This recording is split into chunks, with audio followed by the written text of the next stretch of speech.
যথাগ্নে দাহিকা শক্তি রামকৃষ্ণে সমাজ্ঞয়া সর্ববিদ্বা স্বরূপাং তাং শারদাং প্রণমাম্যহম।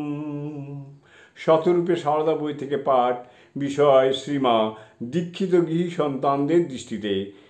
লিখেছেন প্রদ্যোৎ সেনগুপ্ত। পরবর্তী অংশ। এইভাবে প্রায় 9 বছর কেটে যাবার পর শ্রীযুত শরৎচন্দ্র চক্রবর্তীর প্রেরণায় মাকে দর্শন করতে তিনি জয়রামবাটি যান। সেখানে 4-5 দিন থাকেন। দ্বিতীয় দিনে মা তাকে ডেকে দীক্ষা নিতে বলেন এবং তৃতীয় দিন লক্ষ্মী পূর্ণিমার দিন মা তাকে দীক্ষা দেন। দীক্ষার সময় মা তার ডান হাত সুরেন্দ্রবাবুর মস্তকে এবং বাঁ হাত তার চিবুকে রেখে দীক্ষা দিয়েছিলেন। মায়ের দেওয়া মন্ত্র শুনে সুরেন্দ্রবাবু দীর্ঘকাল পূর্বে সেই স্বপ্ন দর্শনের কথা স্মরণ করে ক্ষণিকের জন্য সংজ্ঞা হারিয়ে ফেলেন। প্রকৃতিস্থ হবার পরে দেখলেন তার স্বপ্নদৃষ্ট দেবী মূর্তি ও মায়ের মূর্তি এক।